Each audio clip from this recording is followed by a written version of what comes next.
Ghetto trash. Karen Mitchell hisses the words while filming Marcus Williams's family BBQ, deliberately stepping onto his lawn to crush his daughter's art project chalk drawings under her designer heels.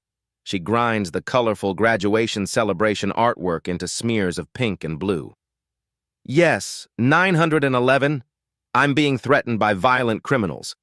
She speaks loud enough for the entire Williams family to hear while continuing to destroy the chalk art. These welfare parasites are trespassing in my neighborhood with drugs and weapons. Marcus drops his spatula, watching his daughter Emma's proud artwork disappear under Karen's deliberate stomping. Angela wraps protective arms around their crying child as Karen kicks over a small graduation sign. Send back up immediately. They're ghetto animals and I fear for my life. Karen spits directly onto Marcus's freshly grilled burgers, contaminating the family's celebration food. The sound of approaching sirens grows louder as Karen smirks triumphantly at the destroyed celebration. What she didn't know was that her victim held a secret that would destroy her entire world. 3 months earlier, Marcus Williams had stood in this same driveway holding a very different piece of paper. The election results printout still felt surreal in his hands. Marcus Williams, Mayor-elect, City of Pleasant View, 8,247 votes. He'd folded it carefully and placed it in his briefcase alongside transition documents that would reshape the city's future. The irony wasn't lost on him that he'd chosen to keep his victory quiet in a neighborhood that would soon discover their new leader lived right next door. The transition binder contained ambitious plans, affordable housing initiatives, police reform protocols, and community investment programs specifically designed to address the kind of systemic discrimination he'd witnessed firsthand as a civil rights attorney. For 15 years, Marcus had fought housing discrimination cases across Ohio, representing families who'd been redlined, excluded, and harassed out of communities exactly like Pleasant View. Now he would have the executive power to implement real change. But this Saturday morning, that same briefcase sat on his kitchen counter while Marcus sipped coffee and reviewed housing policy proposals in peaceful anonymity. The transition team had scheduled his first public appearances for the following month, allowing him 2 more weeks of quiet preparation before the oath of office. Angela emerged from upstairs, already dressed for her hospital shift as head of pediatric surgery, pausing to kiss his forehead. "Still can't believe my husband is going to be mayor," she whispered, glancing toward the window where Karen's silhouette was already visible behind her blinds. "Think she'll be nicer when she finds out?" Marcus chuckled softly, remembering his campaign promise to bring transparency and accountability to local governance.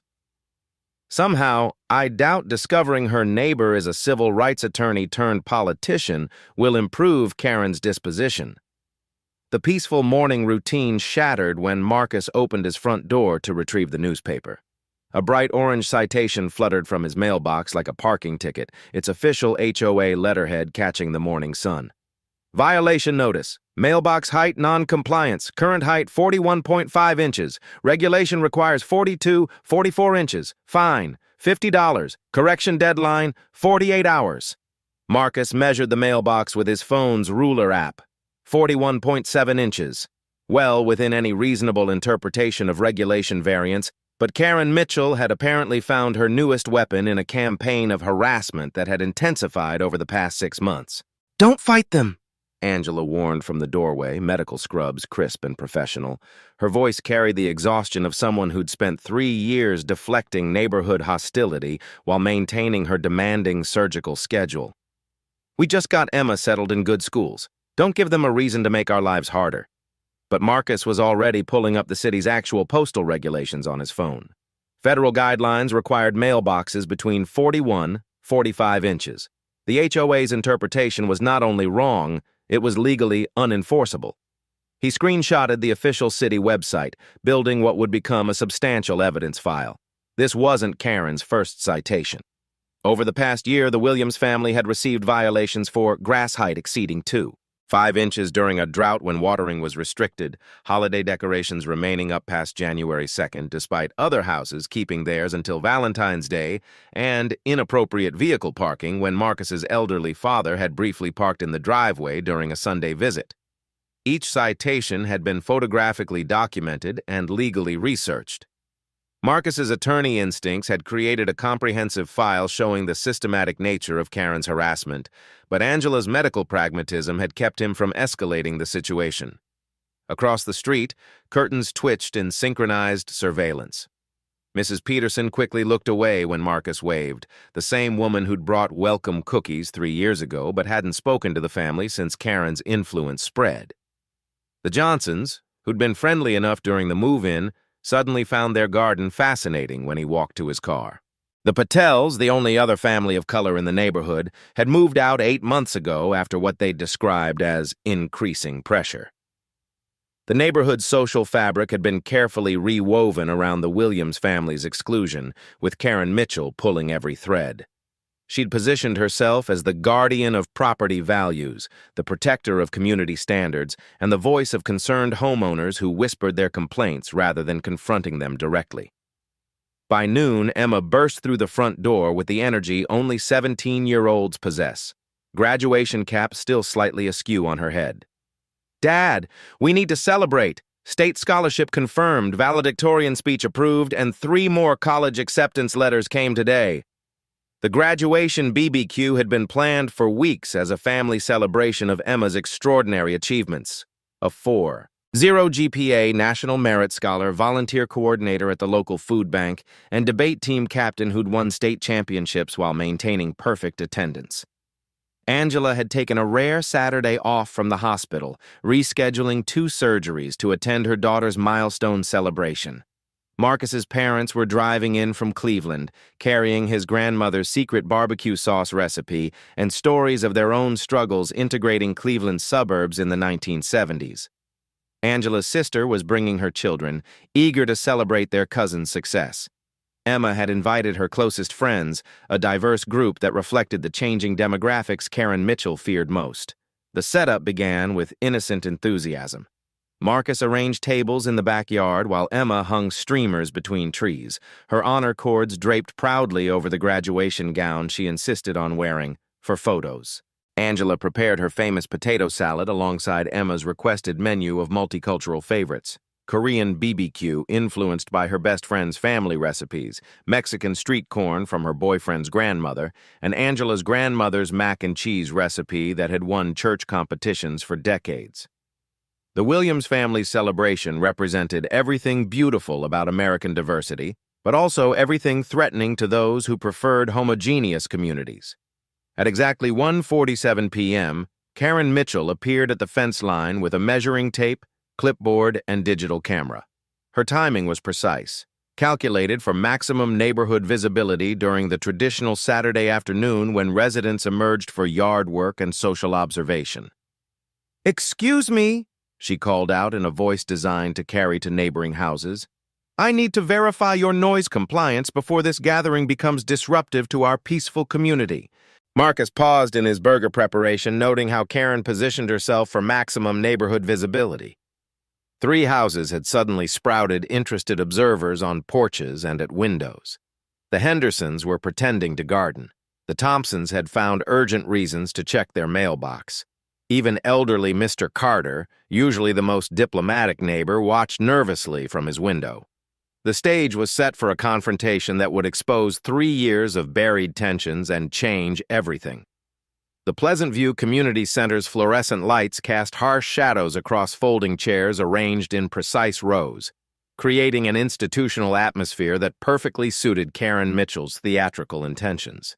She stood at the front podium like a prosecutor preparing to deliver a closing argument, her laptop connected to a projection screen that would soon display evidence of the Williams family's violations. "Ladies and gentlemen," Karen began, her voice carrying the authority of 6 years as HOA president, "we have a situation that threatens the very foundation of our community standards."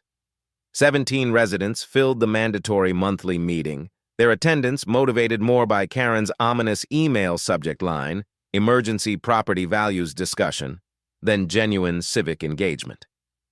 The faces reflected Pleasant View's demographic reality. Predominantly white, middle-aged homeowners who'd invested their life savings in suburban stability. Marcus sat in the back row, legal pad balanced on his knee, observing the political theater with professional interest. His presence had clearly rattled Karen, who kept glancing nervously in his direction while organizing her presentation materials. As you all know, Karen continued, clicking to her first slide, property values in our neighborhood depend entirely on maintaining consistent standards. When certain residents ignore these standards, the slide displayed a photograph of the Williams family's graduation BBQ setup, captured from Karen's second-story window with telephoto precision. Murmurs rippled through the audience as neighbors recognized the familiar backyard.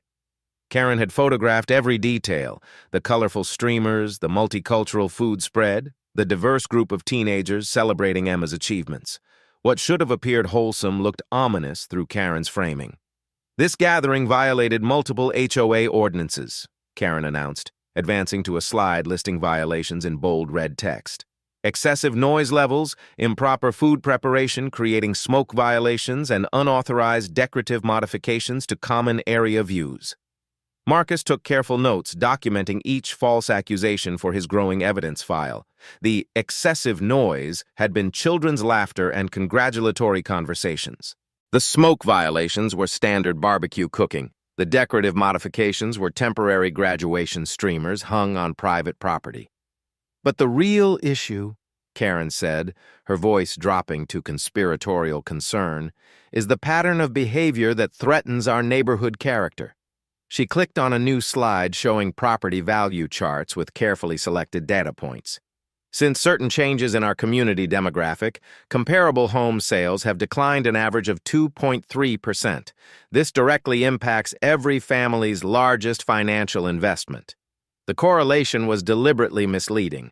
Marcus knew from his mayoral transition briefings that Pleasant View's property values had actually increased 7% over the past 3 years, outpacing the county average. Karen had cherry-picked data from the brief market dip during COVID-19, presenting it as evidence of demographic decline. "I've received multiple complaints from concerned residents," Karen continued, though she provided no documentation or specifics. "Neighbors feel uncomfortable with the increasing frequency of gatherings that don't reflect our community standards." Mrs. Henderson shifted uncomfortably in her chair. The Thompsons exchanged glances that suggested they hadn't actually filed any complaints. Mr. Carter stared at his hands, avoiding eye contact with both Karen and Marcus. "Some families are already considering relocation," Karen added dramatically. "The Patels cited changing neighborhood dynamics when they sold last year.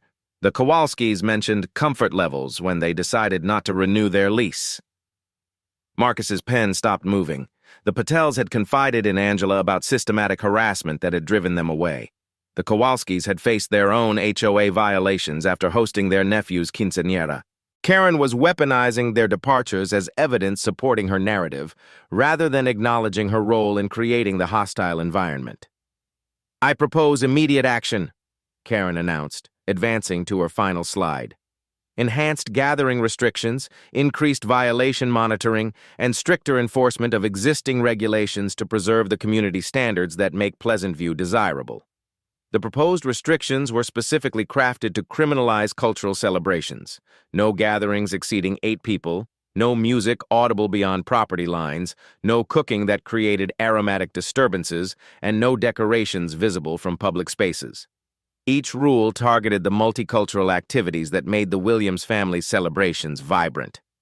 "These measures will protect our investment and ensure Pleasant View remains an attractive community for appropriate families," Karen concluded, her coded language clear to everyone present. The room fell into uncomfortable silence.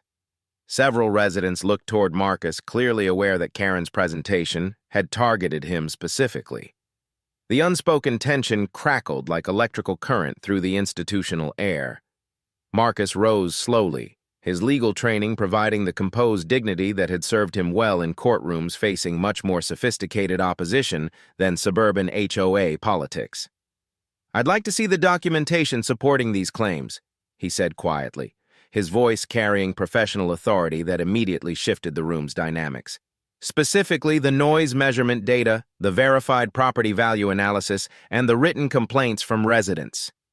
Karen's confidence flickered as she realized Marcus wasn't intimidating easily. Most residents accepted her authority without questioning the methodology behind her dramatic presentations. I don't need to justify every procedural detail to residents who should focus on compliance rather than challenging established authority, Karen snapped, her composure cracking under legal scrutiny. Actually, Marcus replied, stepping into the aisle with the presence of someone accustomed to commanding courtrooms. Under Ohio Revised Code Section 5312, homeowners associations must provide documented evidence for any allegations affecting property assessments or community policies. The precise legal citation landed like a guided missile. Karen's face flushed as she realized she'd been treating a trained attorney like an ignorant newcomer for 3 years. But instead of retreating, her anger intensified into something more dangerous. Legal knowledge doesn't give anyone the right to disrupt community harmony, Karen retorted, her voice rising enough to betray her growing desperation. Some people move into established neighborhoods and expect everyone else to accommodate their different standards. The racial subtext hung in the fluorescent-lit air like toxic gas. Marcus felt every eye in the room focused on the confrontation, neighbors forced to choose between Karen's familiar authority and the growing evidence of her discriminatory targeting. I'm simply asking for the same documentation standards that govern every legitimate homeowners association, Marcus replied calmly, refusing to take Karen's bait. Karen's final play revealed her true character. This association has maintained property values and community standards long before certain types of residents arrived. I've successfully protected this neighborhood from problems that destroy suburban communities. The words landed with atomic impact. Karen had finally said what everyone suspected she'd been thinking for 3 years. The room's atmosphere shifted as neighbors processed the implications of their HOA president's barely concealed racism. Marcus folded his legal pad with deliberate calm, sensing that Karen had just provided him with exactly the evidence he'd need for much larger battles ahead. As he walked toward the exit, Karen's voice followed him with a threat that would soon backfire spectacularly. Don't think education and fancy legal language make you untouchable in this community, Mr. Williams. I've dealt with troublemakers before, and I always find ways to restore appropriate order. The battle lines had been drawn, and Karen Mitchell had no idea she'd just declared war on her future mayor. Marcus Williams had learned long ago that the most powerful legal responses often began in silence. While Karen Mitchell basked in what she perceived as victory from the HOA meeting, Marcus spent the following week transforming his home office into a strategic command center that would have impressed his former colleagues at the Cleveland Civil Rights Clinic. The built-in shelves that once held family photos now displayed meticulously organized binders labeled HOA Violations 2021 to 2024, Property Value Analysis, and Municipal Code cross-references. His law school training and documentation had prepared him for exactly this type of systematic harassment case, though he'd never imagined prosecuting it from inside his own home. Angela found him there at 6 a.m. Tuesday morning, surrounded by printed emails, highlighted ordinances, and a timeline that stretched across 3 whiteboards like a detective investigating serial crimes. "You're scaring me a little," she admitted, setting coffee beside his laptop where 17 browser tabs displayed everything from Ohio housing law to real estate market analytics. "This looks like you're preparing for war." "I'm preparing for justice," Marcus replied quietly, not looking up from the financial records that revealed fascinating patterns in Pleasant View's HOA enforcement. "Karen has been conducting a systematic campaign of discrimination for years. I'm just documenting what she's actually done." The evidence was damning when compiled professionally. Over the past 4 years, 127 HOA violations had been issued in Pleasant View. Of those, 89% targeted the 7 minority families who'd moved into the neighborhood, despite these households representing only 23% of total residents. White families received an average of 0.3 violations annually. Minority families averaged 4.7 violations each year. More revealing was the timing pattern. Violations spiked dramatically following cultural celebrations, family gatherings, or any visible sign of non-European traditions. The Patels had received 13 citations in the 6 months following their Diwali celebration. The Martinez family was cited 11 times after hosting their daughter's quinceañera. The Williams family's violation frequency had tripled after Emma's Korean exchange student friend began visiting regularly. Look at this. Marcus called Angela over to his laptop, where he'd created a spreadsheet comparing actual city ordinances to HOA interpretations. Karen has been enforcing rules that don't exist while ignoring actual municipal violations by her preferred residents. The Hendersons had operated an unlicensed home business for 2 years without citation. The Thompsons' fence exceeded height limitations by 14 inches. Mrs. Peterson's garden gnome collection violated the city's excessive lawn ornamentation ordinance. None had received violations because Karen's enforcement focused exclusively on cultural rather than regulatory compliance. Wednesday afternoon brought the sound of measured footsteps on his front porch. Marcus opened the door to find a nervous-looking man in his 50s holding a manila envelope like evidence in a criminal trial. "Dr. Williams? I'm Tom Carter from down the street. I think we need to talk." Tom Carter had lived in Pleasant View for 12 years, serving 2 terms on the HOA board before Karen's consolidation of power. His engineer's precision with documentation rivaled Marcus's legal training, and the envelope contained photocopies that would fundamentally shift the balance of power. "These are Karen's actual board meeting minutes from the past 3 years, Tom explained, spreading papers across Marcus's dining room table. "The ones she shares publicly are edited versions." The real minutes revealed conversations that would end Karen's reign immediately if made public. Direct quotes included her referring to the diversity problem that's affecting our property values and strategies for encouraging inappropriate families to relocate. Most damaging was her explicit instruction to increase violation monitoring for houses that don't fit our demographic standards. "Why are you showing me this now?" Marcus asked, though he suspected the answer. "Because my granddaughter starts at Emma's school next year," Tom replied quietly. "She's half Korean, half Chinese.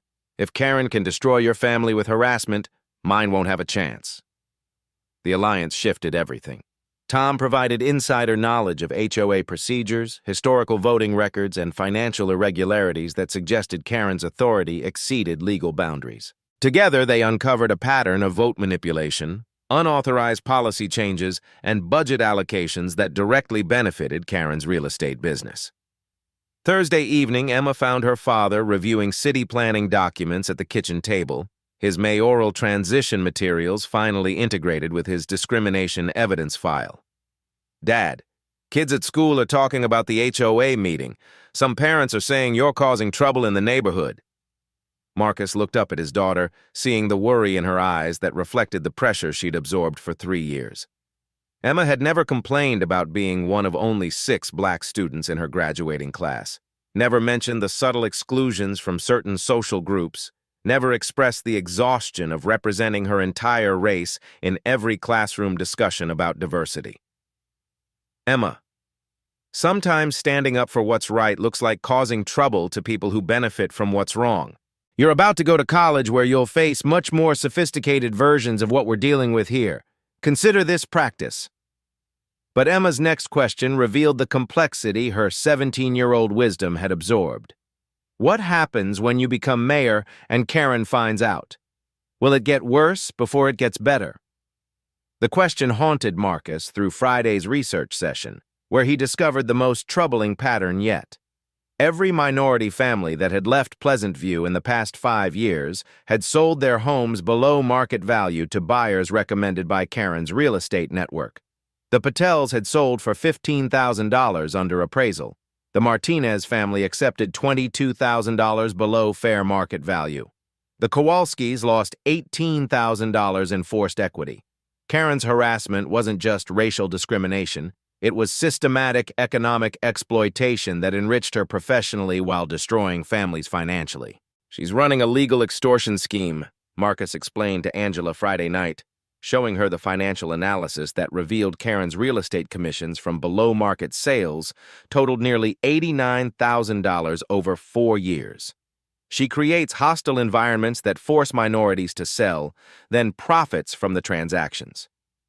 Angela's medical ethics training recognized the pattern immediately. It's like insurance fraud, but with racism instead of fake injuries. She creates the problem, then profits from the solution. Saturday morning brought Marcus's most strategic decision.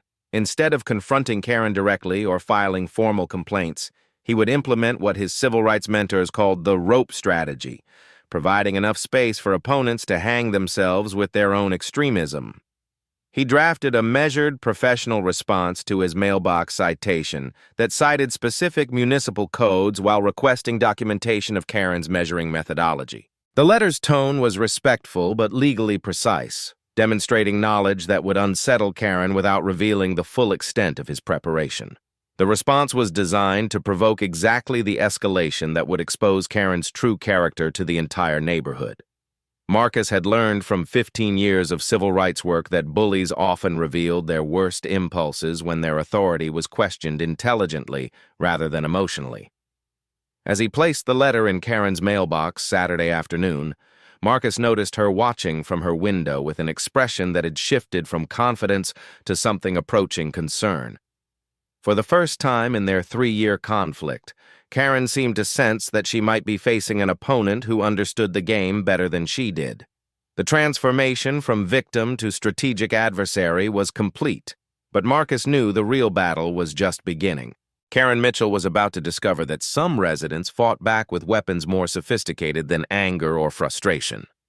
Legal expertise combined with documented evidence was about to meet HOA tyranny head-on, and the collision would reshape Pleasant View's power structure forever. Saturday morning arrived with deceptive tranquility, the kind of suburban peace that masks gathering storms. Marcus Williams emerged from his house at precisely 8:30 a.m. to begin what appeared to be routine lawn maintenance, but his methodical movements suggested someone preparing for battle rather than yard work. He'd positioned his phone strategically on the porch railing, recording app activated but screen darkened to avoid detection. Angela watched from the kitchen window while Emma studied at the dining room table, both unconsciously holding their breath as Marcus began edging the lawn with deliberate precision along the property line where conflicts had escalated for months. Karen Mitchell's response was swift and overwhelming. At 8:47 a.m., she emerged from her house flanked by 2 companions whose authority was immediately apparent. Officer Rodriguez from the Pleasant View Police Department and a man in a city inspector's uniform carrying an official clipboard. Behind them trailed 3 HOA board members who'd clearly been summoned for maximum intimidation value. "There he is," Karen announced loudly enough for neighbors throughout the block to hear, pointing at Marcus like a prosecutor identifying a defendant. "The problem resident who thinks legal technicalities excuse him from community standards." Marcus continued his lawn work without acknowledging the approaching delegation, his calm deliberation contrasting sharply with Karen's theatrical urgency. Neighbors began emerging from houses with the magnetic pull of impending drama. Mrs. Henderson appeared on her porch. The Thompsons found sudden interest in their mailbox, and Mr. Carter positioned himself strategically in his front yard. "Mr. Williams," Officer Rodriguez called out with professional neutrality, "we need to discuss some complaints about HOA violations and neighborhood disturbances." Marcus straightened slowly, switching off his lawn edger and walking toward the gathering crowd with the measured dignity he'd perfected in hostile courtrooms. "Good morning, officer. I'm happy to discuss any specific concerns you might have." Karen immediately launched into her prepared performance, voice pitched for maximum neighborhood penetration. "This resident has systematically violated community standards, ignored official citations, and created an atmosphere of hostility that's driving down everyone's property values." She produced a folder thick with documentation, photographed violations, printed emails, and what appeared to be official city complaints. The visual impact was impressive, suggesting months of careful evidence gathering by a concerned community leader protecting her neighbor's interests. "Show me the specific municipal ordinances I've violated," Marcus replied calmly, his legal training providing the precise language that would expose Karen's charade. "I'd like to review the actual city codes you're referencing." The request immediately shifted the confrontation's dynamic. Officer Rodriguez looked to the city inspector, who began shuffling through his clipboard with obvious discomfort. Karen's prepared presentation hadn't anticipated professional-level legal challenges to her authority. "We don't need to justify every procedural detail," Karen snapped, her composure beginning to crack under legal scrutiny. "This community has standards that some people refuse to respect, despite repeated warnings." Marcus pulled out his phone, opening the screenshots he'd prepared documenting actual city ordinances versus Karen's fabricated interpretations. According to Pleasant View Municipal Code Section 12.3, mailbox heights must fall between 41-45 inches. My mailbox measures 41.7 inches, which is compliant. Your citation claimed violation of a 44-inch requirement that doesn't exist in city law. The precise citation landed like a legal grenade. Officer Rodriguez found himself caught between Karen's confident assertions and Marcus's documented evidence. The city inspector realized his presence was being used to legitimize Karen's questionable authority. "Legal technicalities don't excuse disruptive behavior," Karen retorted, her voice rising as she sensed losing control of the narrative. "This man has created problems since the day his family moved into our neighborhood."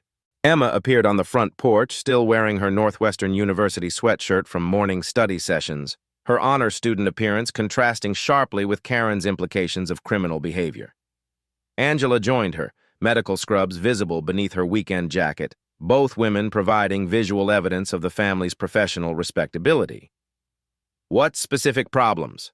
Marcus asked, his attorney's instincts pressing for concrete allegations rather than vague accusations. Karen's response revealed the racism she'd carefully concealed for 3 years. The constant gatherings, the loud music, the inappropriate people coming and going at all hours. This used to be a peaceful neighborhood before certain types of families decided they belonged here. The words hung in the morning air like poison gas. Officer Rodriguez visibly recoiled from the racial implications. The city inspector suddenly found his clipboard fascinating. Even Karen's HOA supporters looked uncomfortable with her explicit language. But Karen's desperation drove her beyond coded racism into direct confrontation.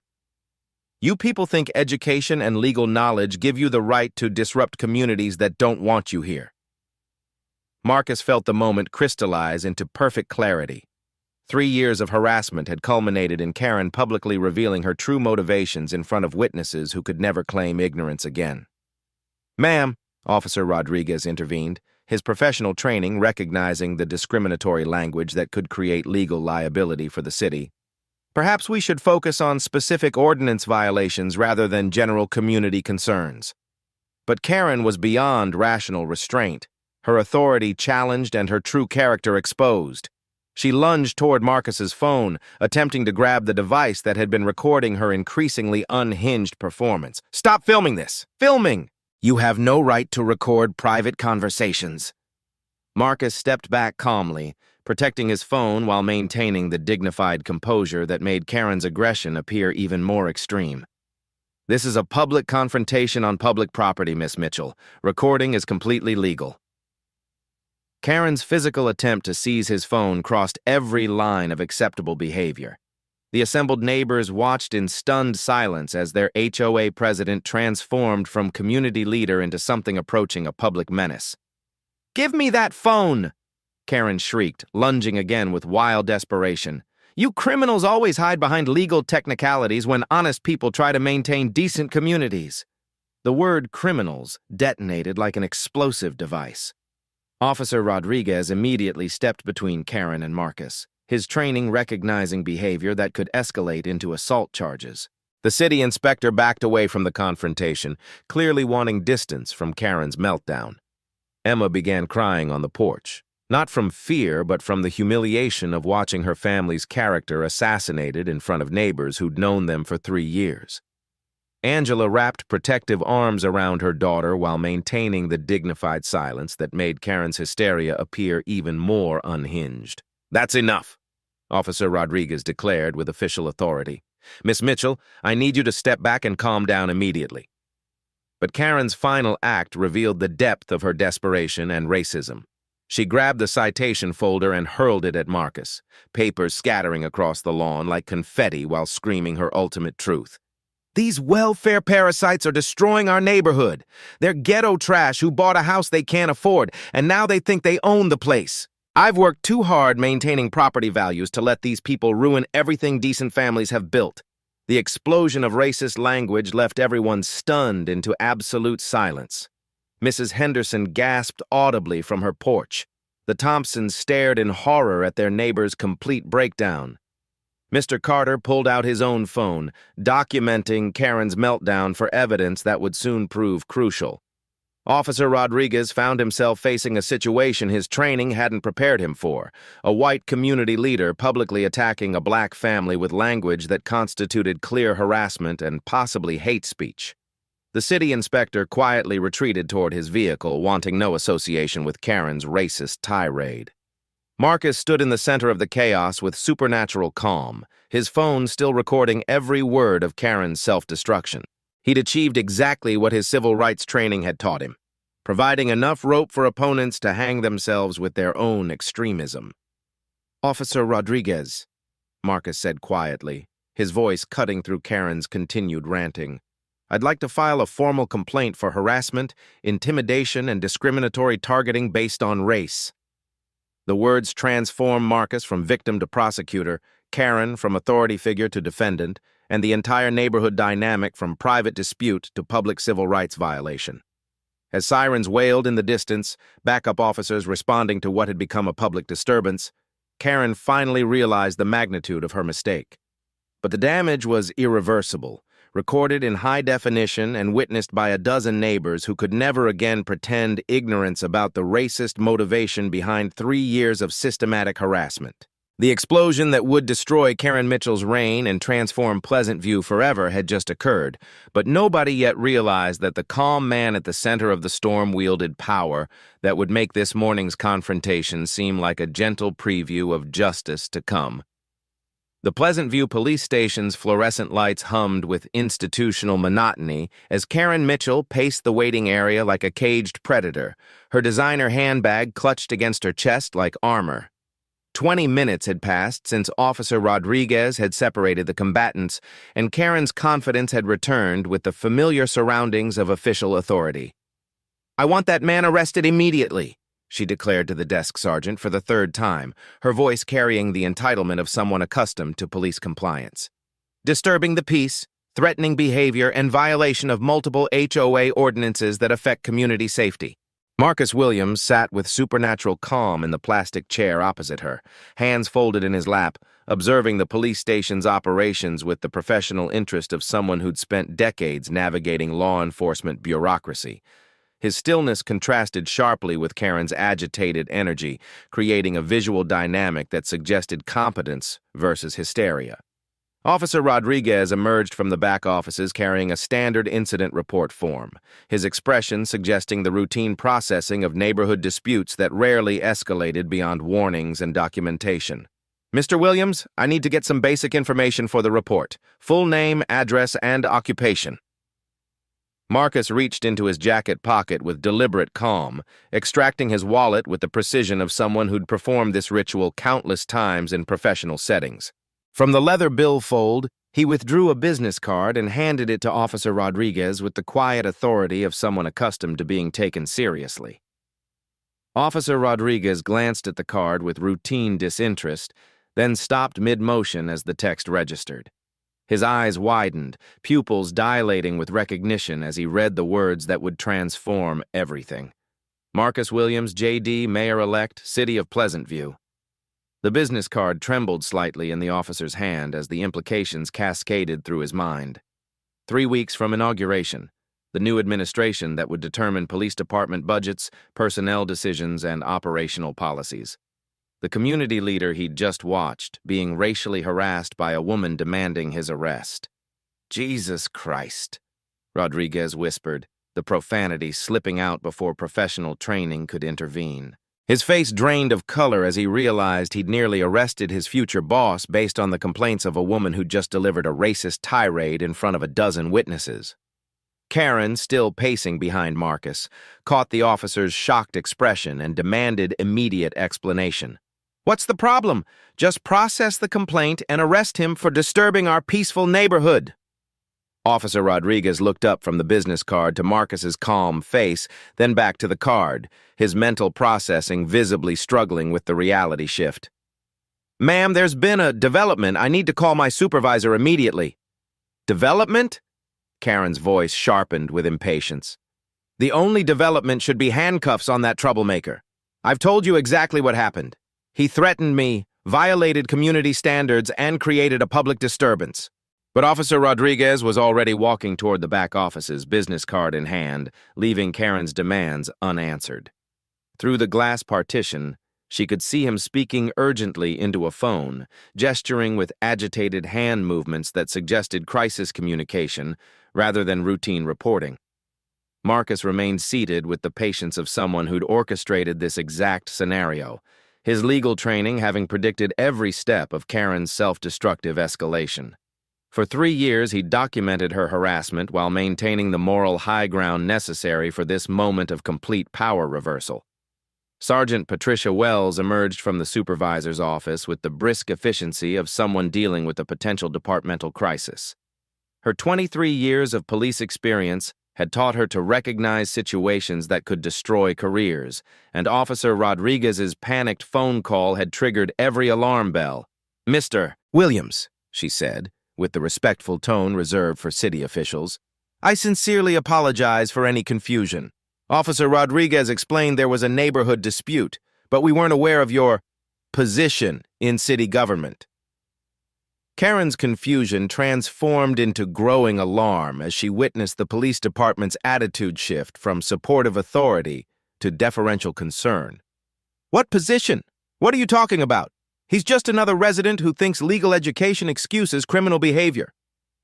Sergeant Wells turned to face Karen with the expression police officers reserved for civilians who'd created problems that required careful management. "Ma'am, Mr. Williams is the mayor-elect of Pleasant View. He'll be sworn in as the city's chief executive in 3 weeks." The words hit Karen like physical blows, each syllable destroying another layer of her constructed reality. 3 years of treating Marcus Williams like an unwelcome intruder. 3 years of harassment, intimidation, and racist targeting. 3 years of assuming superiority over someone who would soon control the entire municipal government. "That's impossible," Karen stammered, her voice losing its authoritative edge. "He can't be mayor. Look at him. He's..." The sentence trailed off as she realized any completion would expose the racist assumptions that had driven her behavior. Marcus finally spoke, his voice carrying the quiet authority that had won him 8,247 votes and a mandate for change. "Miss Mitchell, I was elected mayor of Pleasant View 3 months ago. The election results were published in the local newspaper, posted on the city website, and covered by regional news outlets. The information existed in public records Karen had never bothered to check because her assumptions about appropriate leadership had blinded her to changing demographics and political realities. Her neighborhood surveillance had focused on violations and harassment rather than the broader community transformation occurring beyond her narrow worldview. "I don't believe this," Karen whispered, pulling out her phone with trembling fingers to search for information that would disprove the nightmare unfolding around her. "This is some kind of mistake, some kind of fraud." But the Google search results confirmed her worst fears. Marcus Williams elected Pleasant View's first black mayor. Civil rights attorney wins mayoral race on reform platform. Williams promises police accountability and fair housing initiatives. The photograph showed Marcus at victory celebrations, policy forums, and community meetings she'd never attended because her political engagement extended only to HOA tyranny rather than actual civic participation. Sergeant Wells watched Karen's meltdown with professional detachment while mentally calculating the damage control required for a situation that could result in discrimination lawsuits, federal investigations, and career-ending publicity. "Miss Mitchell," she said carefully, "given the circumstances, I think we need to discuss your complaint about Mr. Williams in a different context. Specifically, the racial language witnesses reported you using during this morning's confrontation." The power dynamic had completely reversed. Karen Mitchell, who'd entered the police station as an aggrieved community leader demanding justice, now faced potential criminal charges for harassment and hate speech against the man who would soon control city policy and police department operations. Marcus stood slowly, his movement carrying the dignity of someone who'd endured 3 years of systematic persecution while maintaining the moral authority necessary for this moment of complete vindication. "Officer Rodriguez," he said quietly, I'd like to file a formal complaint against Miss Mitchell for harassment, intimidation, and civil rights violations. I have extensive documentation spanning 3 years of systematic targeting. The weapon of white privilege had just exploded in Karen Mitchell's face, and the man she'd spent years trying to destroy now held the power to determine her future in ways she was only beginning to comprehend. The first video appeared on TikTok at 2:47 p.m., uploaded by 17-year-old Madison Carter with the caption, "Karen versus future mayor, you won't believe this." The 43-second clip captured Karen's racist meltdown in crystal-clear vertical video, from her lunging at Marcus's phone to her screaming welfare parasites with the unhinged fury of someone whose mask had completely slipped. Madison's follower count was modest, 847 mostly local teens, but the algorithmic gods of social media recognized explosive content when they processed it. Within 90 minutes, the video had been viewed 15,000 times, shared across platforms, and spawned the hashtag that would define the next week of American discourse, #KarenVsMayor. Emma Williams discovered her family's viral fame while studying for her AP government final, friends texting links with messages ranging from supportive outrage to concerned warnings about online attention. The video had spread beyond Madison's original post, reposted by accounts with hundreds of thousands of followers who recognized the perfect storm of suburban racism, political drama, and satisfying justice. "Dad!" Emma called from her bedroom, laptop balanced on her knees as she scrolled through increasingly explosive comment threads. "We're trending on Twitter. This is getting really big, really fast." Marcus emerged from his home office where he'd been fielding calls from reporters, city council members, and civil rights organizations who'd somehow learned about the morning's confrontation despite his attempts at discretion. His phone buzzed constantly with notifications as news outlets picked up the viral video and began investigating the broader story. The social media explosion revealed America's deep political divisions with surgical precision. #KarenVsMayor split into 2 distinct camps within hours, each amplifying their preferred narrative with the passionate intensity that only online anonymity could provide. Team Marcus gathered under hashtags like #JusticeForWilliams, #NewPleasantview, and #MayorMarcus. These supporters shared the video with commentary celebrating poetic justice and long overdue accountability. Angela's medical colleagues from Cleveland Hospital tweeted support. Marcus's law school classmates shared articles about housing discrimination. Civil rights organizations began following his mayoral transition with renewed interest. "Finally, someone stands up to these suburban racists," tweeted at Real Talk Rachel with 450K followers. "This is what happens when black excellence meets white fragility head-on. #MayorMarcus is about to change everything." The opposing faction rallied around #property rights, #community standards, and #defend Karen, though their support came wrapped in carefully coded language that maintained plausible deniability while expressing solidarity with Karen's underlying message. Fox News picked up the story with the angle, "HOA president targeted for defending neighborhood values," while conservative social media accounts framed Karen as a victim of reverse racism and cancel culture. This is what happens when certain demographics take over previously stable communities. Posted at Suburban Truth 1776. Property values and family safety mean nothing to the woke mob destroying American neighborhoods. #defend Karen #property rights. But the video's visceral impact overwhelmed attempts at narrative control. Karen's unhinged screaming, her physical aggression toward Marcus's phone, and especially her use of welfare parasites while attacking a civil rights attorney's family created content too damaging for effective spin. Local news stations began arriving in Pleasant View by evening, their satellite trucks parked strategically for live broadcasts that would bring national attention to the previously quiet suburb. Channel 7's investigative team had already pulled Marcus's electoral records, Karen's HOA tenure, and neighborhood demographic data that revealed the systematic patterns Marcus had documented privately.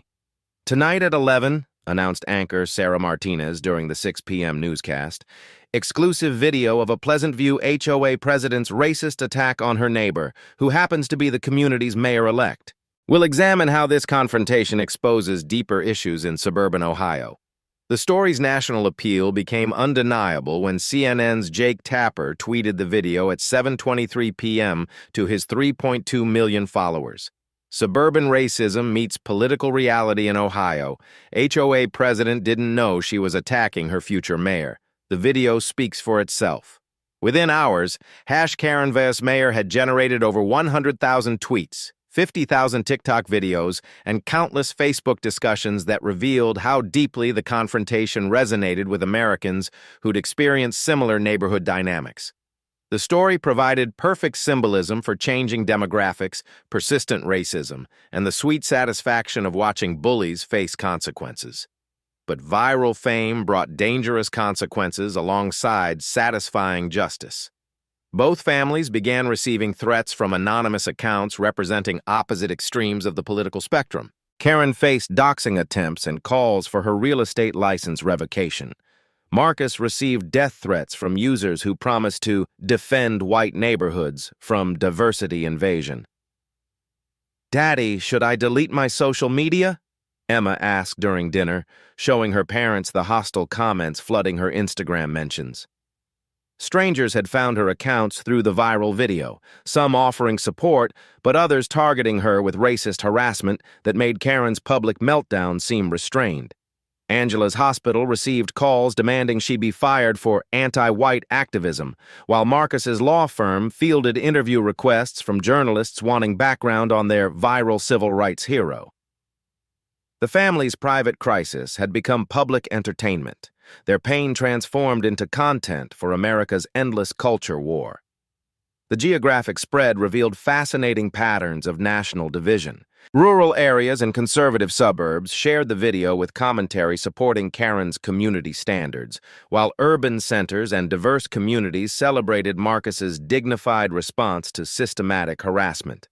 College campuses organized viewing parties where students analyzed the confrontation through academic frameworks of institutional racism and white privilege.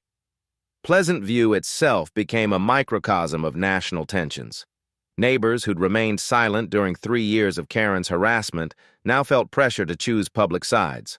Some houses displayed support Mayor Williams signs that appeared overnight, while others posted defend property values messages that served as coded support for Karen's position without endorsing her explicit racism. Mrs. Henderson, who'd watched Karen's meltdown from her porch, found herself interviewed by 3 separate news crews seeking neighbor perspectives on the viral confrontation. Her careful neutrality, they're both nice people who had a disagreement, satisfied no one and generated its own subset of online criticism about suburban complicity. The Thompsons received harassment for appearing in background footage, strangers on Facebook demanding they explain their silence during Karen's racist tirade. Mr. Carter, whose daughter had filmed the original video, faced pressure from both sides, supporters praising his documentation of racism and critics accusing him of orchestrating the confrontation for social media fame. By Sunday evening, the story had achieved peak viral velocity with coverage on every major news network, late-night comedy show mentions, and international media attention that portrayed the confrontation as quintessentially American dysfunction. The BBC's coverage focused on suburban segregation patterns, while German news outlets examined HOA governance as uniquely American institutional racism. Marcus found himself scheduling interviews with journalists from Washington Post, NPR, and 60 Minutes, while simultaneously preparing for a mayoral transition that had become infinitely more complex. His policy agenda, affordable housing, police reform, community investment, now carried symbolic weight that extended far beyond Pleasant View's city limits. "This isn't what I wanted," he confided to Angela while reviewing interview requests that could shape national conversations about racism, suburban politics, and demographic change. "I wanted to serve the community quietly, implement good policies, and leave office having made positive differences." But Angela understood the opportunity embedded within the crisis. Maybe quiet change isn't possible anymore. Maybe this attention gives you a platform to create changes that extend beyond Pleasant View. The viral storm had transformed a local HOA dispute into a national referendum on suburban racism, political representation, and the changing face of American leadership. Karen Mitchell's 3-year campaign of harassment had backfired spectacularly, creating exactly the kind of attention and scrutiny that would amplify every injustice she'd perpetrated while elevating Marcus Williams to a national platform for the changes she'd tried to prevent. The digital revolution that had documented her destruction was about to become the vehicle for the transformation she'd spent years fighting, and America was watching with rapt attention as suburban racism met its reckoning in real time. The explosion was just beginning, and the fallout would reshape more than just one Ohio neighborhood. Marcus Williams had learned during his 15-year civil rights career that viral attention created both unprecedented opportunity and crushing obligation. While America debated the symbolism of his confrontation with Karen Mitchell across social media platforms and cable news networks, he spent Monday morning in his home office conducting the methodical investigation that would transform personal vindication into systematic institutional change. The 3 whiteboards that had tracked Karen's harassment patterns for months now displayed a far more comprehensive map of institutional discrimination that extended well beyond individual racism into coordinated economic exploitation. Phone calls from other Pleasant View residents had begun arriving Sunday evening. Voices that had remained strategically silent for years, suddenly empowered by viral solidarity and national attention to share their own experiences with HOA targeting and municipal discrimination. "Mr. Williams, this is Janet Rodriguez from Oak Street." The voice carried the careful hesitation of someone stepping into territory that had previously felt too dangerous for honest discussion. "I saw the video everywhere online, and after watching you stand up to Karen, I think you should know what really happened to the Martinez family before they were forced to move away last year." Janet's story revealed systematic harassment that made Karen's treatment of the Williams family seem almost restrained by comparison. The Martinez family had endured 18 months of escalating persecution following their daughter's quinceañera celebration, including fabricated noise complaints filed at precise intervals, violation citations for cultural decorations that violated no actual ordinances, and Karen's direct pressure on other residents to file formal complaints that would create official documentation supporting forced departure. She told us at the October HOA meeting that certain cultural celebrations were fundamentally incompatible with neighborhood standards. Janet continued, her nurse's training providing clinical precision in recounting discriminatory language that had been carefully crafted to avoid explicit racial terminology. She said property values depended entirely on maintaining appropriate demographic balance, and that we needed to send clear messages about acceptable behavior before the situation deteriorated further. Marcus documented every detail with legal precision while simultaneously cross-referencing Janet's account with city records, real estate transaction data, and HOA meeting minutes that Tom Carter had courageously provided despite potential retaliation. The pattern emerging was far more sophisticated than simple individual racism. It constituted systematic economic exploitation disguised as community standards enforcement designed to generate profit through forced displacement. Tuesday brought additional witnesses whose stories revealed the stunning scope and calculated nature of Karen's operation. David Kim, a software engineer who'd moved to Pleasant View in 2019 seeking good schools for his children, described receiving violations for excessive vehicle maintenance when he'd changed his car's oil in his own driveway, a practice that white neighbors performed regularly throughout the community without any citations or complaints. "She photographed my car from multiple angles like crime scene documentation," David explained during their careful coffee shop meeting, his voice carrying the frustrated precision of someone accustomed to logical systems and objective standards. Then she claimed the oil change violated environmental protection ordinances that don't actually exist in city code. "I checked every municipal regulation." She was citing completely fabricated rules. The harassment had escalated dramatically when David's elderly Korean parents visited for his son's first birthday celebration, staying 3 weeks to help with childcare while David's wife recovered from surgery. Karen immediately filed noise complaints about foreign language disruption and demanded city inspection for potential illegal occupancy because the grandparents' extended stay allegedly violated residential density regulations. She told the city inspector that certain ethnic groups often violate occupancy limits through extended family arrangements that negatively impact neighborhood character, David continued, his engineer's methodical documentation revealing Karen's sophisticated use of coded language that avoided explicit racial terminology while achieving discriminatory results. The inspector apologized privately, saying Karen filed similar complaints whenever non-white families had visitors staying longer than a few days. Marcus's investigation revealed that Karen's targeting followed remarkably sophisticated patterns, specifically designed to avoid legal challenge while achieving systematic exclusion.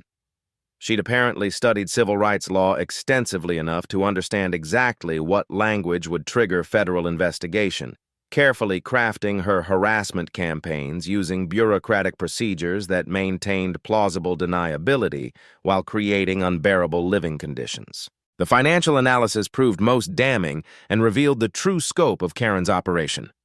Marcus's forensic review of HOA budgets, real estate transaction records, and Karen's commission earnings revealed a coordinated scheme that generated substantial personal profit from systematic displacement of minority families through forced below-market sales.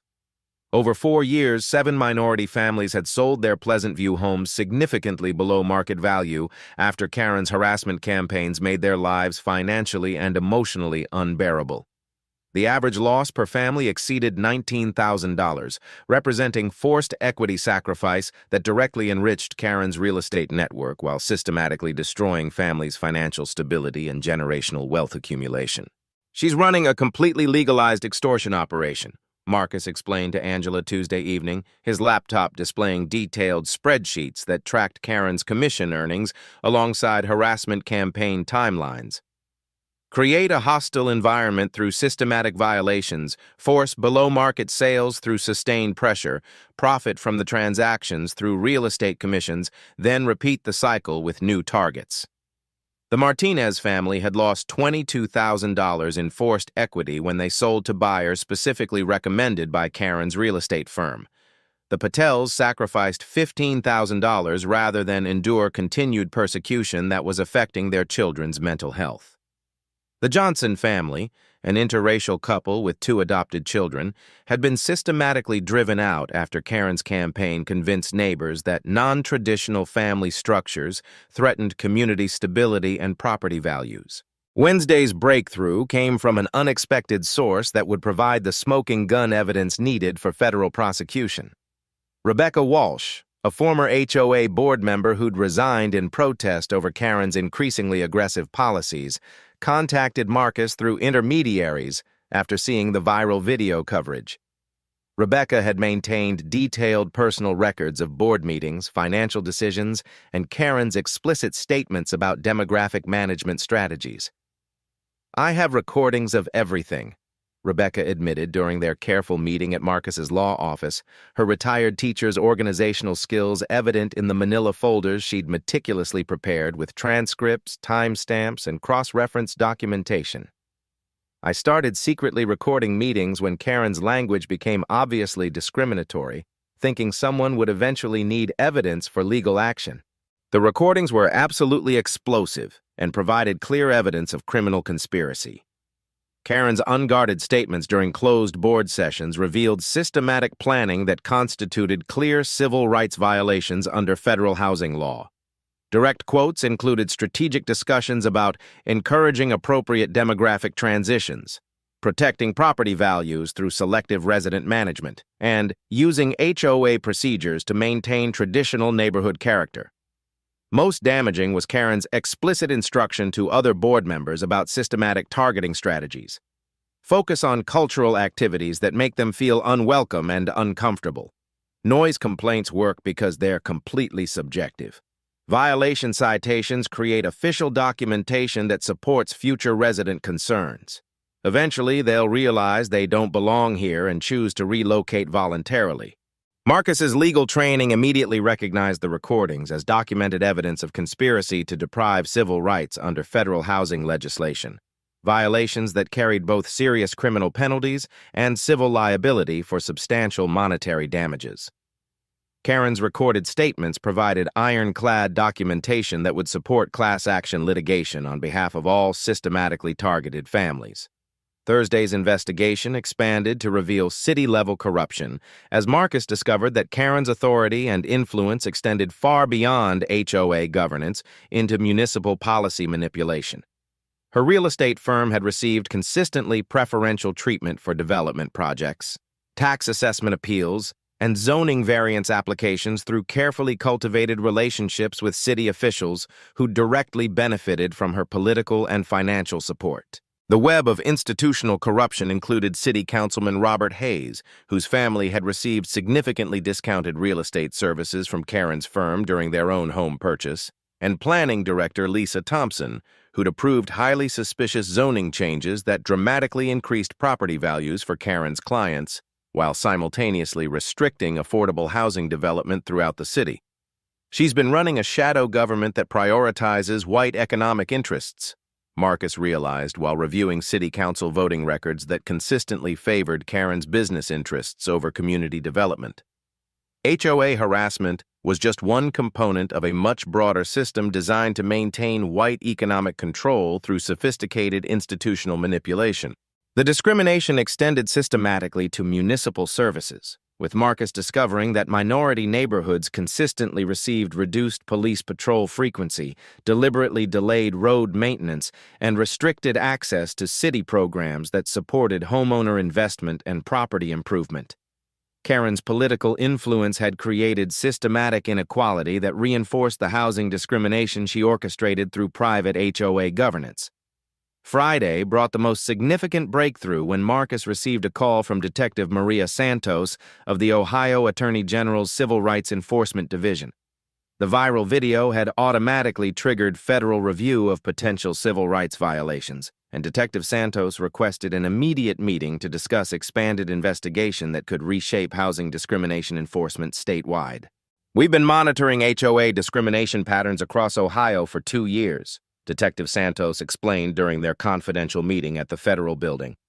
"Your case fits perfectly into a statewide pattern of real estate fraud combined with housing discrimination that we've been building comprehensive federal cases against." The investigation revealed that Karen's operation was actually part of a broader network of real estate professionals, systematically using HOA governance to manipulate housing markets through demographic control.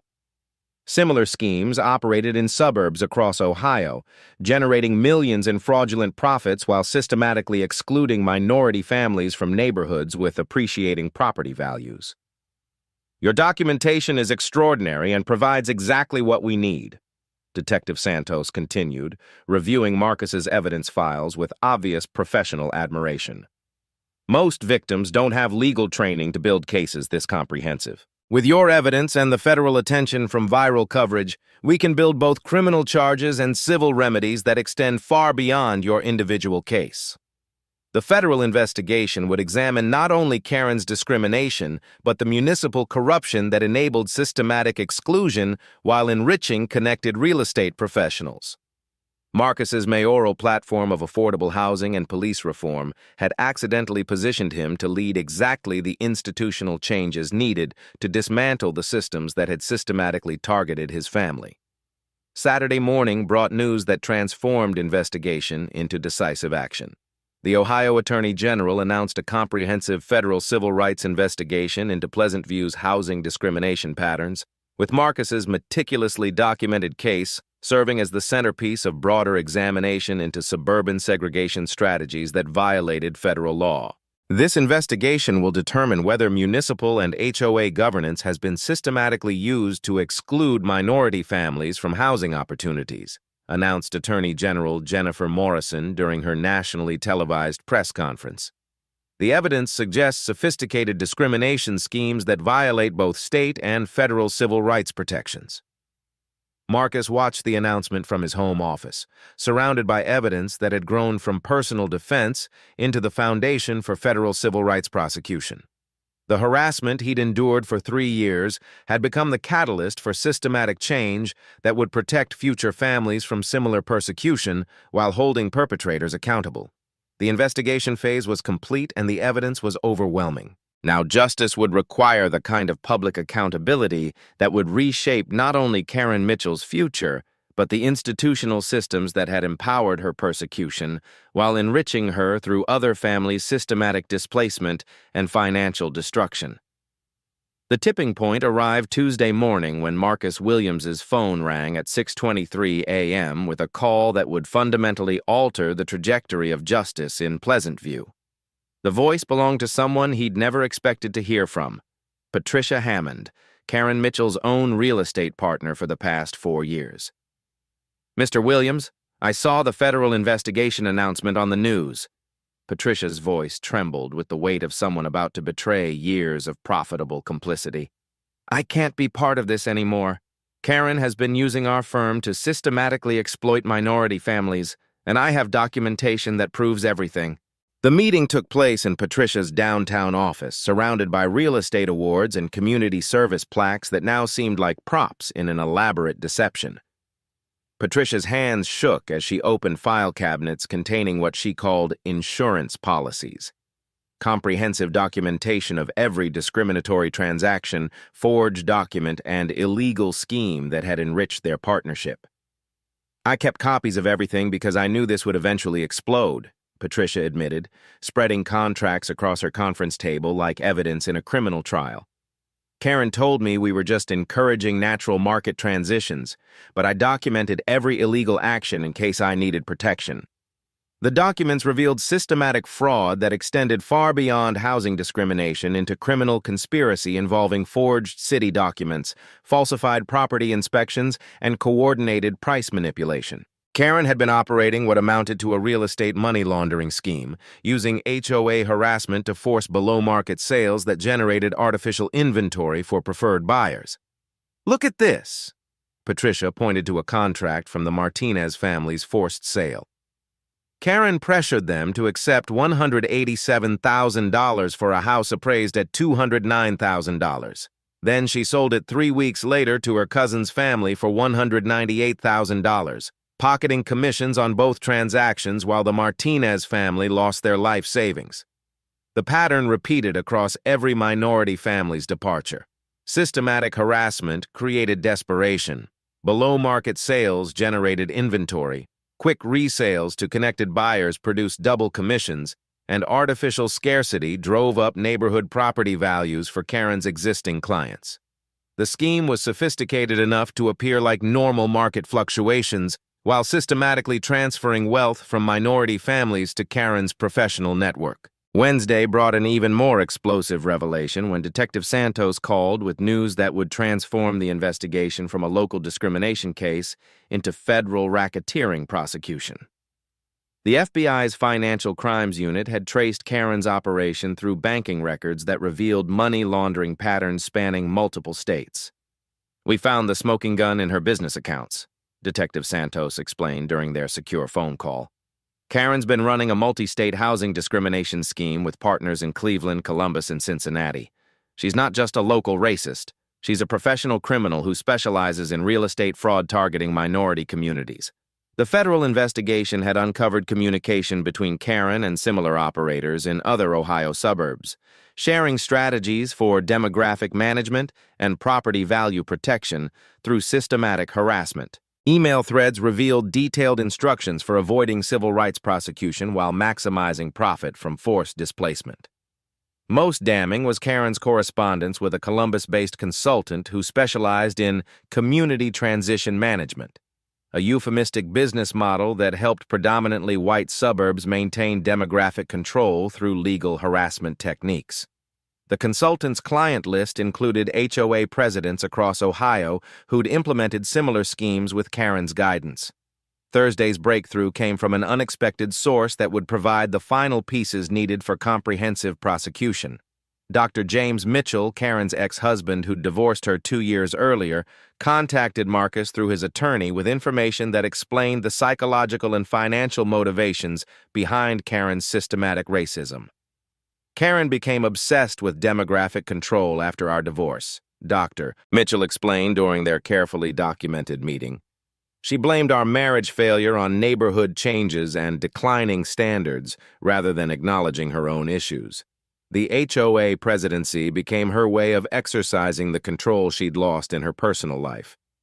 Dr. Mitchell provided financial records showing that Karen's real estate income had tripled after implementing her harassment scheme, transforming her from struggling single agent into one of Pleasant View's highest-earning realtors.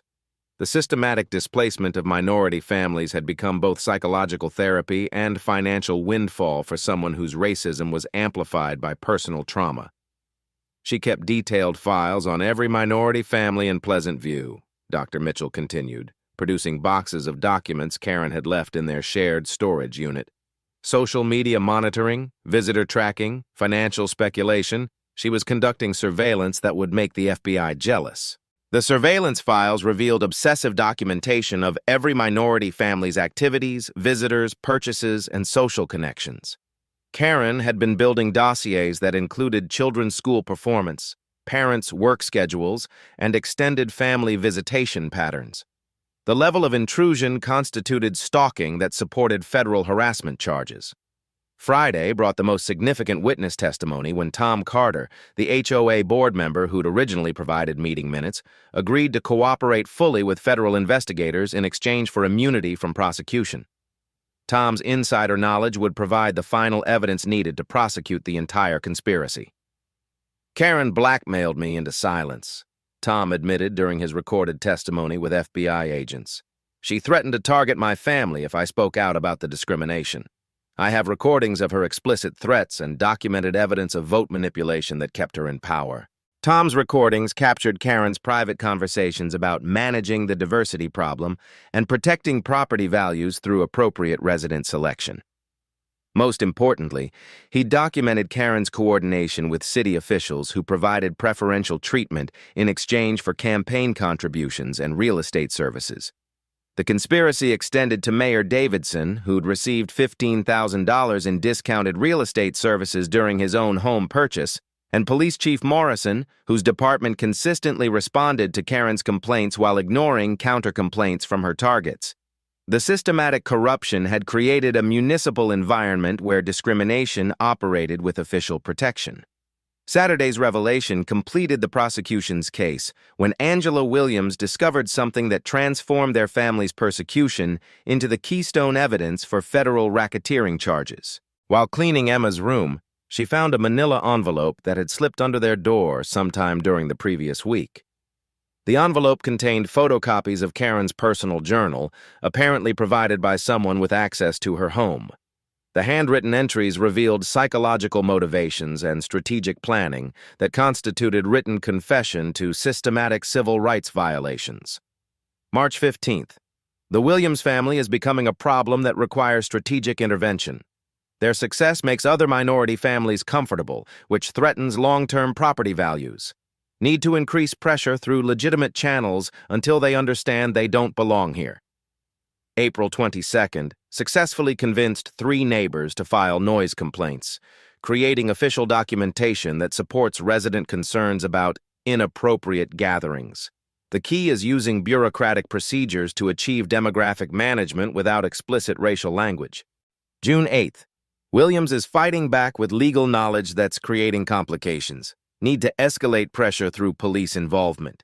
Officer Rodriguez responds well to authority figures who understand community standards. The journal entries provided written evidence of criminal intent, systematic planning, and coordination with municipal officials. Karen had documented her own conspiracy in detail, apparently never imagining that her private thoughts would become evidence in federal court. Sunday brought the final piece of evidence when Madison Carter, the teenager who'd filmed the original viral video, provided additional footage that had been overlooked during the initial social media explosion. The extended video captured Karen's conversation with Officer Rodriguez before Marcus appeared, revealing police bias that supported federal civil rights violations. "I told you these people were trouble," Karen could be heard saying to Officer Rodriguez in the additional footage. "I've been documenting their behavior for months, and now they're becoming aggressive. You need to send a clear message that this community won't tolerate threats to public safety." Officer Rodriguez's response revealed systematic bias. "We've dealt with similar situations before, Miss Mitchell. Sometimes new residents need to understand how things work in established neighborhoods. We'll handle this appropriately." The conversation proved coordination between Karen and police that constituted official misconduct under federal civil rights law. Officer Rodriguez had predetermined Marcus's guilt based on Karen's racial profiling, violating constitutional protections against discriminatory law enforcement. By Monday morning, federal investigators had compiled evidence supporting charges of conspiracy to deprive civil rights, real estate fraud, money laundering, and racketeering that could result in decades of federal imprisonment. The investigation had expanded to include 12 co-conspirators across Ohio who'd participated in similar schemes. Marcus received the news while preparing for his mayoral inauguration, which had been moved up 2 weeks due to the federal investigation's findings. His transition from victim to prosecutor was complete, but the evidence revealed systematic injustice that extended far beyond his family's experience. "We have enough evidence to dismantle this entire network," Detective Santos informed him during their final briefing. "Your documentation and the witnesses who came forward created the foundation for the largest housing discrimination prosecution in Ohio history." The truth had emerged with devastating clarity. Karen Mitchell's racism was just one component of a sophisticated criminal enterprise that had systematically destroyed minority families while enriching white accomplices through legal exploitation of discriminatory systems. Justice was no longer a matter of individual accountability. It had become institutional transformation that would reshape how America addressed suburban housing discrimination. The witnesses who'd found courage to speak truth would become the foundation for systematic change that protected future families from similar persecution. The reckoning was about to begin, and it would extend far beyond one Ohio suburb into the heart of American housing inequality. The Pleasant View Community Center had never hosted anything approaching the media circus that descended Tuesday morning for what would become the most consequential press conference in the suburb's history. Satellite trucks lined Maple Street like an occupying army, their towering antennas casting long shadows across the perfectly manicured lawns that had once symbolized Karen Mitchell's vision of community standards and demographic control. Marcus Williams stood at the podium where Karen had delivered her discriminatory presentations just weeks earlier, the irony lost on no one as he prepared to systematically dismantle the entire institutional framework that had enabled 3 years of systematic persecution. Behind him sat a carefully arranged display of evidence that represented months of meticulous investigation. Financial documents revealing systematic fraud, recorded testimonies exposing criminal conspiracy, surveillance photographs documenting harassment patterns, and legal briefs that would reshape housing discrimination enforcement across Ohio and potentially nationwide. The audience reflected America's deep social and political divisions with surgical precision. Local residents filled the front rows of folding chairs, their faces revealing the fault lines that had torn Pleasant View's social fabric apart over the previous weeks. Some displaying obvious support for Marcus through Justice for Williams buttons and supportive expressions, others maintaining the careful neutrality that had enabled Karen's reign through willful ignorance, and a troubling few showing barely concealed hostility toward the reckoning they desperately tried to prevent through private pressure and social intimidation. National media representatives occupied the center section with professional intensity. Their cameras and recording equipment focused on Marcus with the laser-like attention reserved for moments that would define broader cultural conversations about race, housing, and institutional accountability. CNN, Fox News, MSNBC, ABC, CBS, NBC, and dozens of regional affiliates had positioned themselves strategically throughout the community center, each preparing to frame the unfolding story through their preferred political lens, while millions of Americans watched the confrontation between suburban racism and long-overdue institutional accountability. Federal investigators sat in a reserved section near the front, their presence lending official gravity to proceedings that would determine criminal prosecutions, civil remedies, and policy reforms extending far beyond Pleasant View's borders. Detective Maria Santos from the Ohio Attorney General's Civil Rights Enforcement Division reviewed her notes, while FBI Financial Crimes Unit specialists prepared to document testimony that would support federal racketeering charges against a multi-state housing discrimination network. 3 years ago, my family moved to Pleasant View, seeking the American dream that safe neighborhoods, excellent schools, and welcoming communities represent. Marcus began, his voice carrying the measured authority that had served him well in courtrooms facing much more sophisticated opposition than suburban HOA politics. What we discovered instead was a systematic campaign of harassment, discrimination, and economic exploitation that violated both federal civil rights law and basic human decency. The first section of his presentation focused on comprehensively documenting the scope of discrimination that extended far beyond his family's individual experience into systematic targeting of every minority household in Pleasant View. Visual displays showed detailed harassment timelines for 7 different minority families, financial losses totaling $156,000 in forced below-market home sales, and meticulous documentation of systematic targeting that constituted clear civil rights violations under federal housing law, state anti-discrimination statutes, and municipal ordinances that ironically protected the very rights Karen had spent years violating.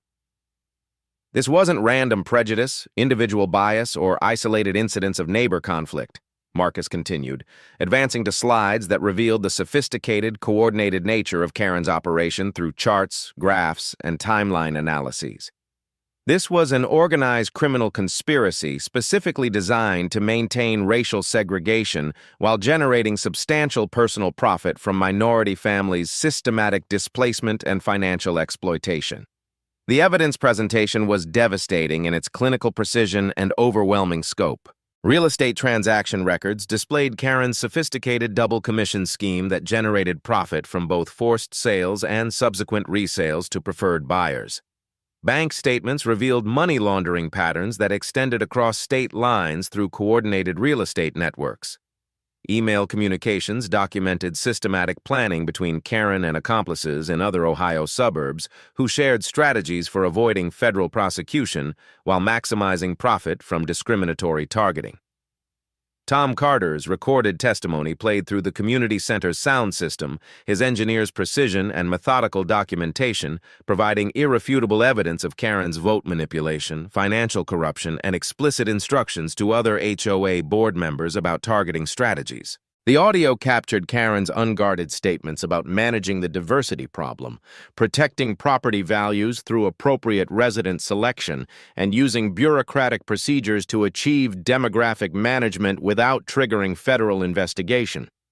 You can hear in her own words the systematic planning that destroyed families while enriching herself and her criminal accomplices, Marcus narrated, as Tom's recording revealed Karen's coordination with city officials who provided preferential treatment, overlooked violations by white residents, and responded to her complaints with automatic bias against minority families.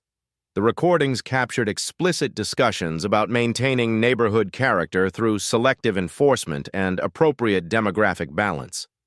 The audience's reaction revealed Pleasant View's fractured social fabric and the community's complicity in systematic discrimination. Supporters of the targeted families gasped audibly at revelations they'd suspected, but never seen documented with such comprehensive evidence. Former Karen allies shifted uncomfortably in their seats as overwhelming proof undermined their carefully maintained claims of ignorance about discriminatory targeting. Even previously neutral neighbors appeared genuinely shocked by the scope of systematic exploitation their strategic silence had enabled and indirectly supported. Dr. James Mitchell's testimony provided crucial psychological context that explained Karen's transformation from struggling real estate agent into sophisticated discrimination profiteer.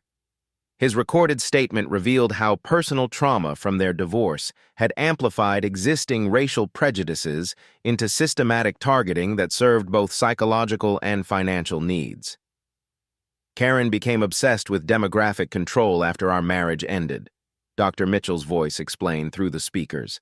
She blamed our relationship failure on neighborhood changes and declining standards rather than acknowledging her own psychological issues.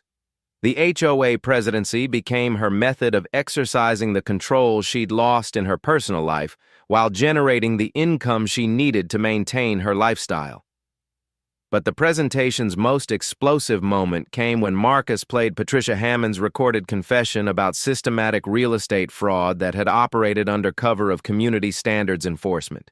Patricia's voice trembled through the speakers as she described forged city inspection documents, falsified property condition reports, and coordinated price manipulation that generated artificial housing inventory for preferred buyers while systematically excluding minority families from appreciation opportunities. Karen told me we were just encouraging natural market transitions and helping families find appropriate communities, Patricia's recording revealed with devastating clarity.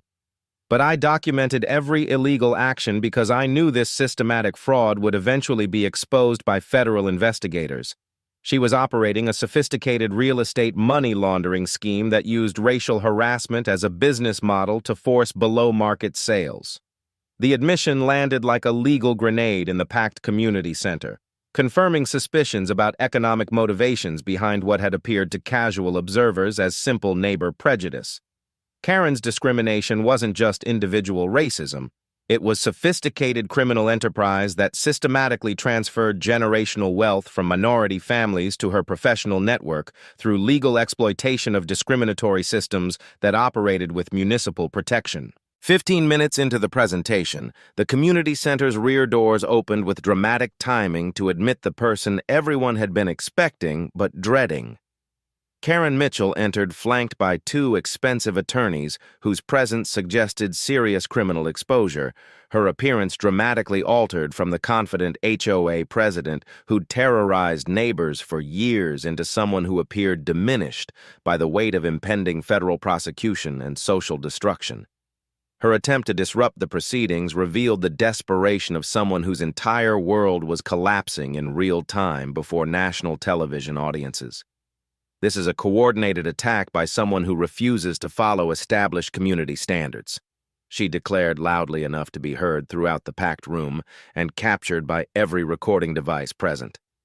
I've dedicated years to protecting property values and family safety from influences that threaten suburban stability and American values. The coded language that had served Karen well during years of discrimination now appeared pathetically transparent in the context of overwhelming evidence and federal investigation. Marcus paused his presentation to address her interruption with the dignity that had characterized his response to 3 years of systematic harassment and public humiliation. Ms. Mitchell, you're welcome to observe this presentation of evidence that federal investigators will use in your criminal prosecution for civil rights violations, real estate fraud, and racketeering, he replied calmly, his measured tone contrasting sharply with her increasingly hysterical behavior and obvious emotional breakdown. But this community deserves to understand the complete scope of systematic exploitation that operated under cover of HOA governance. Karen's response revealed the racism she'd carefully concealed behind bureaucratic procedures and coded language for years.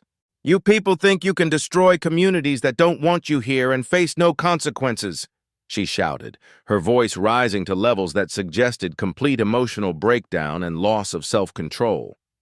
This neighborhood had standards and stability before certain demographics decided they belonged in places they can't afford and don't understand. The explicit racial language landed with atomic impact in a room filled with cameras broadcasting her meltdown to national audiences across every major network and social media platform. Karen had finally revealed the truth that everyone suspected, but she'd spent years denying through careful language and bureaucratic procedures. Her systematic harassment was motivated by pure racial hatred rather than legitimate community concerns about property values or neighborhood standards.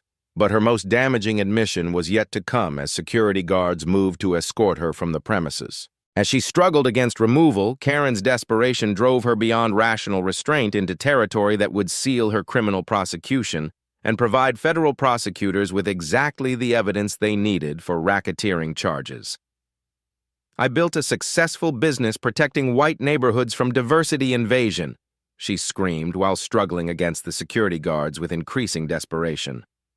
These welfare parasites are destroying property values that hard-working white families spent decades building, and someone has to protect American communities from demographic replacement. The confession provided exactly the evidence federal prosecutors needed to prove criminal intent in systematic civil rights violations under federal racketeering statutes. Karen had publicly admitted to operating what she explicitly characterized as a business model based on racial exclusion, confirming the conspiracy charges that could result in decades of federal imprisonment and complete financial destruction. Marcus resumed his presentation as Karen was forcibly removed from the community center, but the atmosphere had fundamentally shifted from policy discussion to moral reckoning. Her public breakdown had exposed the psychological motivations and racial hatred that drove systematic discrimination, making any remaining claims of innocent community standards enforcement impossible to maintain with credibility. The final section revealed the scope of municipal corruption that had enabled Karen's operation through official protection and preferential treatment from the city government. Financial records showed that Mayor Davidson had received $15,000 in discounted real estate services during his own home purchase, while Police Chief Morrison's department consistently responded to Karen's complaints with immediate action while ignoring or dismissing counter-complaints from her targets. This systematic corruption created a municipal environment where discrimination operated with official protection and institutional support, Marcus explained, displaying email communications between Karen and city officials that confirmed coordination in targeting minority families. The same officials who should have protected civil rights instead participated in systematic exploitation for personal benefit. The presentation's conclusion focused on comprehensive institutional reforms necessary to prevent similar discrimination from operating in other communities across Ohio and nationwide. Marcus outlined specific policy changes that would strengthen fair housing enforcement, increase HOA oversight and accountability, and provide meaningful legal remedies for families targeted by systematic harassment. As the press conference concluded, Marcus felt the weight of transformation that extended far beyond personal vindication into institutional change that would protect future families from similar persecution. The evidence was overwhelming. The witnesses were cooperative, and federal prosecutors had everything needed to dismantle the entire network of discrimination that had enriched perpetrators while destroying victims' lives and financial security. The public reckoning was complete, but the work of rebuilding a community based on justice rather than exclusion was just beginning. 6 months after the viral video that exposed Karen Mitchell's systematic racism, Marcus Williams stood in the same Pleasant View Community Center where he delivered the evidence that destroyed her criminal enterprise. But this morning's ceremony carried hope rather than accusation, transformation rather than reckoning. The oath of office that would officially install him as Pleasant View's mayor represented more than political transition. It symbolized a community's painful journey from complicity to accountability. The audience reflected the demographic changes that Karen had spent years trying to prevent. The Martinez family had returned from Chicago, purchasing their former home back from the city at fair market value through Marcus's new first-time buyer assistance program. The Patels sat in the front row alongside their teenage daughter, who would start her freshman year at Pleasant View High School in the fall. New families of every background filled seats that had once hosted Karen's discriminatory presentations, their presence a living testament to the transformation systematic justice could achieve. The ceremonial podium displayed symbols of institutional change rather than evidence of criminal conspiracy. Marcus's policy binders contained comprehensive reforms that would serve as national models for combating housing discrimination, mandatory HOA oversight, fair housing enforcement mechanisms, and community investment programs specifically designed to support rather than exclude diversity.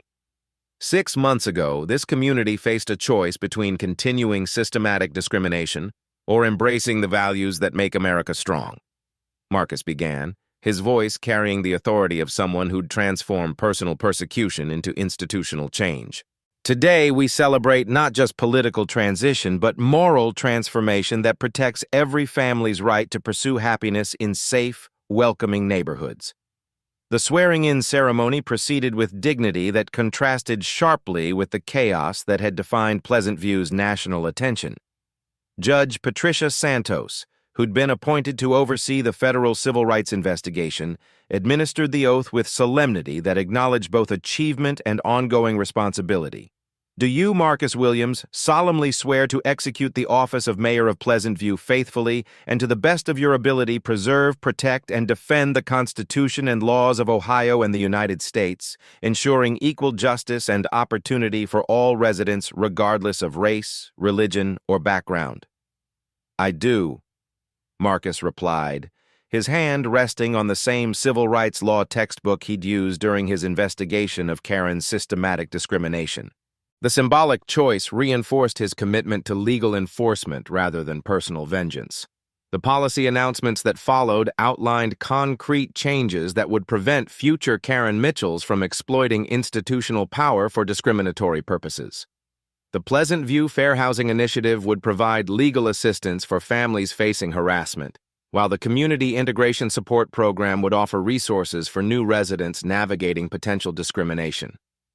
But the most significant change was philosophical rather than procedural. Marcus's administration would operate under the principle that diversity strengthened rather than threatened community values, that demographic change represented opportunity rather than invasion, and that municipal government existed to protect rather than persecute residents who brought different cultures to suburban life. The ceremony's most poignant moment came when Emma Williams, now a sophomore at Northwestern University, addressed the gathering about lessons learned from her family's persecution and eventual vindication. Her voice carried the wisdom of someone who'd witnessed both systematic cruelty and institutional justice during formative years. 3 years ago, I was ashamed that our neighbors saw my family as a threat to their community, Emma began, her honor student's composure providing moral authority that transcended her age. Today, I'm proud that our experience became the foundation for changes that will protect other families from similar persecution. Her reflection captured the complex emotions surrounding Pleasant View's transformation. The community had confronted uncomfortable truths about complicity, privilege, and the systematic nature of suburban racism that many residents had preferred to ignore through strategic blindness and careful neutrality. We learned that silence enables systematic evil, Emma continued, her words echoing Janet Rodriguez's admission during the press conference that had exposed community-wide complicity. But we also learned that truth combined with courage can transform entire communities when people choose justice over comfort. The new HOA structure represented the most visible institutional change, with mandatory diversity training, financial transparency requirements, and oversight mechanisms that would prevent any future president from weaponizing bureaucratic procedures for discriminatory targeting. Tom Carter had been elected as the new president, his engineers precision-serving community building rather than demographic control. Karen Mitchell's fate served as a permanent reminder of accountability's reality. Federal prosecution had resulted in 18 months in minimum security prison, $200,000 in restitution to targeted families, permanent ban from real estate practice, and prohibition from any HOA leadership role. Her house sat empty with a for sale sign that had become a neighborhood symbol of justice served, though no buyers had emerged willing to purchase property so closely associated with systematic racism. The financial restitution had provided meaningful compensation for families whose forced sales had cost them generational wealth. The Martinez family used their $22,000 settlement as down payment for their return home purchase. The Patels invested their $15,000 restitution in their daughter's college fund. The Johnson family, who'd suffered the most systematic harassment, received enough compensation to purchase a larger home in Pleasant View's expanding diverse community. But healing required more than financial remedies or criminal punishment. Pleasant View's social fabric needed careful reconstruction that acknowledged past harm while building future unity. Monthly community forums provided spaces for honest conversations about race, privilege, and the work required to build genuinely inclusive neighborhoods. Some resistance remained embedded in corners of the community that preferred Karen's vision of demographic control to Marcus's embrace of diversity. Anonymous social media accounts continued posting complaints about declining standards and property value concerns that served as coded expressions of persistent racist sentiment. Mrs. Henderson had moved to a retirement community, citing too much change too quickly in explaining her departure. The Thompsons maintained polite distance from community events, their discomfort with demographic transformation expressing itself through strategic absence rather than active opposition. But the majority of residents had embraced change that brought vibrancy rather than threat to neighborhood life. Block parties featured foods representing dozens of cultures. The community garden displayed vegetables from around the world. The annual summer festival celebrated diversity as community strength, rather than demographic problems requiring management. Angela Williams had been elected to the school board, her medical expertise serving educational policy while her family's experience provided credibility on inclusion issues. Emma's story was taught in Pleasant View High School's civics classes as an example of how individual courage could catalyze institutional change. The national attention that had initially felt overwhelming had evolved into positive recognition for community transformation. Pleasant View received federal grants for fair housing initiatives, academic recognition for integration programming, and media coverage that portrayed the suburb as a model for confronting rather than concealing systematic racism. Marcus's mayoral agenda extended beyond correcting past discrimination into proactive community building that made Pleasant View genuinely welcoming for families of every background. Infrastructure improvements focused on shared spaces that encouraged interaction.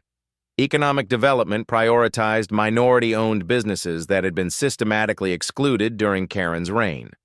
As the inauguration ceremony concluded, Marcus looked across an audience that reflected the American dream at its most inclusive. Children of every race played together while their parents discussed community issues with respect rather than suspicion.